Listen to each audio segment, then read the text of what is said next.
What motivated us to hit the road? So we liked camping. We definitely loved camping. It's bright out here, you know that? Yeah. We loved camping. We loved going exploring, doing hikes. Well, her more than me for the hike. You know, I just like chilling. Although get him on a bicycle, and oh my goodness, I cannot keep up. But like he's like 9 miles in, and I'm like, wait for me. Yeah. So. But we liked camping. We wanted to get out of the city more. So we decided to sell our house. We bought our trailer, and we hit the road. And we've been doing it ever since. And I kind of like the outdoors more than brick and mortar. Yeah, and I think we've, as children, we both had our outdoors and camping and things with our family, and it's just something we really remember. And then when we started sharing it with our kids, we just loved it. And then as we got, as the kids grew up and moved out, and we're like, well, what are we going to do now? What do we love to do? And it's like, well, we love to camp. Well, why don't we do that more often? And actually, we got our trailer before we decided to go full time. And having the trailer, we're like, wow, we could do this. We could totally do this.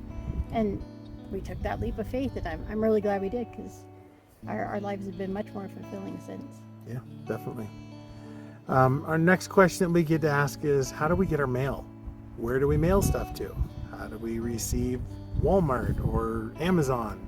So make it easy. Amazon, we can have things sent to Amazon lockers. Walmart, we can actually have stuff sent to family members if we need to. But the most important one, because we do have regular mail that comes in, is we actually have a mail forwarding that will send it to us wherever we are at in the world. They collect so it's like a post office box in a sense, but it's not a post office. They'll even open and scan and send us mail through the email if we wanted to, or they'll hold on to our mail as long as we want. They filter out any junk mail so you don't get all those little flyers and things like that. Our driver's licenses say South Dakota. Our license on our truck says South Dakota. So we use a mailing company out of South Dakota, Sioux Falls, called Your Best Address. They're actually pretty good. We've had a couple issues, but most of it has been very good. They're very nice people, very helpful, and again, they will send our mail anywhere we want it. They'll collect our packages for us. If we want something opened up, we can actually have them open it up. They will scan our mail if we need to see it in a hurry. If we have multiple packages, they can actually open them up, place them in another box, consolidate everything into one package when they send it out to us. Yeah. Oh, check out my water. Look at that. It's my favorite band. Can you see that? We get asked, do you ever regret it? So I've had moments, but no, not at all. I had one moment. So when the kids were younger and they'd go hang out with their friends and so on, and we get some really gnarly like thunderstorms and stuff like that, all I wanted them to be is home. I wanted them to be safe in the home with me. So she doesn't like thunderstorms, just if you kind of catch what we're getting at. Okay, anyways, so she wakes me up when I'm snoozing because she's scared of the thunderstorms.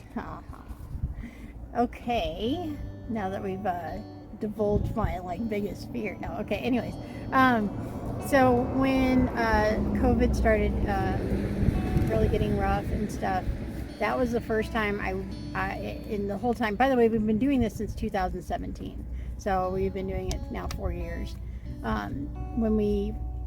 When COVID started getting serious and we didn't know what was happening and so on, I just wanted my kids with me. I wish at that time we had one home to be in. That is the only time out of the 4 years we've been doing this that I wish that we had one home to be in.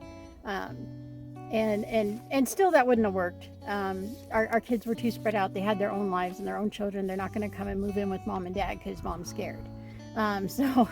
So it wasn't something that would have worked anyways, but it was the only time where I second guessed what I was doing.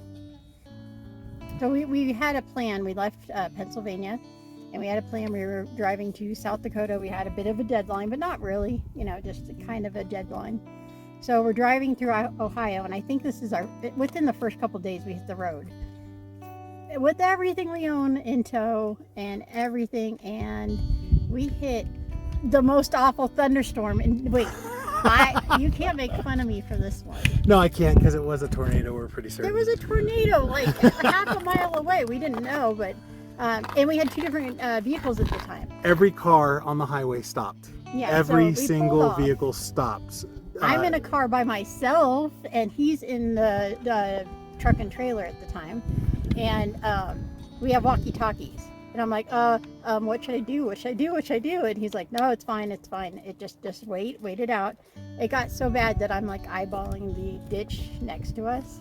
I'm like, at what point do I run and hide in the ditch? Like, because I know that's what you're supposed to do. But we survived. It lightened up just enough for us to get to the exit, get off the exit, and we booked our hotel. Yeah, we decided to stay at a hotel it for a night. It wouldn't make sense to hit a campground. So. Yeah, we definitely stayed at a hotel, but yeah, that was a little on the creepy side. Yes.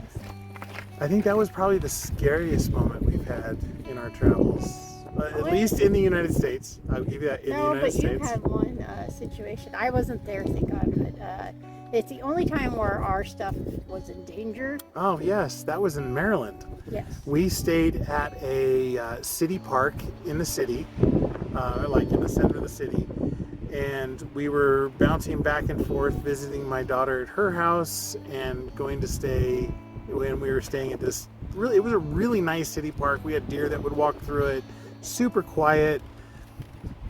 Until I came back one night. She stayed at my daughter's house, and I came back because we had to check on everything, and I was just going to sleep at the trailer for the night, and somebody was breaking into our trailer, and I caught them. They saw me pull up. They were able to get into their car and take off. I chased them through this city park where there was only like 3 people in the whole park, and chased them halfway across Maryland before I was actually able to get their driver's license or their license plate. Ended up calling the police. They did a little bit of damage to the bottom of my door. They were trying to pry it open. But other than that, that had been our only safety issue. Yeah, only safety issue. Time of doing this. And you have to be aware of your surroundings. They did not get in, given that. They did not actually get all the way in. I think I caught them in the early stages of trying to break into the trailer. We made a couple errors there, though. And looking back, obviously hindsight's 20/20, but looking back, we realized we made a couple of errors. One of the things, we were there during like the down season, so there was only 2 other campers in this large loop. I don't know, what do you say, like 25? Yeah, about 20, probably 25, 30 spots, and it was a big circle in this whole thing. And so when we arrived, we're like, hey, let's take a spot in the back away from everybody else. Wasn't smart. For it being not a busy campground at that time, we really should have picked a spot closer to the other campers or closer to some of the light or activities. Like there was a bathhouse, maybe parking closer to that. But that was a lesson learned. That was pretty early on, and we really had to take some account of we need to be more aware.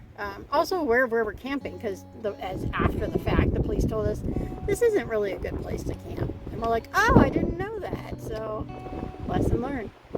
So it's good to ask around. Also, one of the things he does is get to know his neighbors. So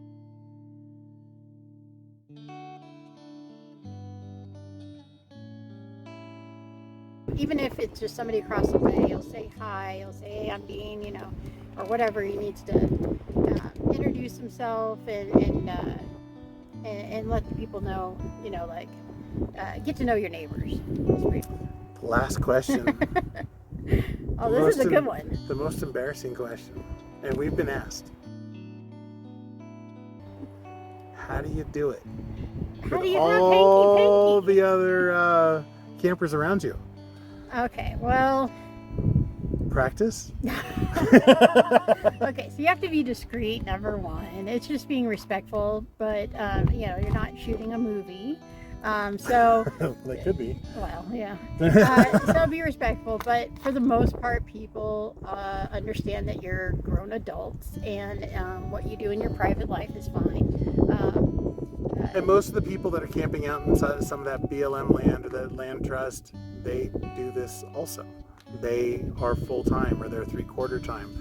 At least most of the people that we have met that that will stay in some of these And areas. it's a general rule. If the trailers are rocking, don't come a knocking. So yeah, no, it's just have respect. Think of others. If the kids are playing at the playground across the walkway, maybe refrain. Maybe give it a little bit. Wait till after dark. But otherwise, you make it work, just like any other relationship in any other place. Yep. So if you have any other questions, feel free to email us or just ask in the comments. Oh, and we've got probably a ton of other questions we're always asked, but those are probably our biggest and most often. Definitely. So, all right. Well, thank you very much, and y'all have a blessed day.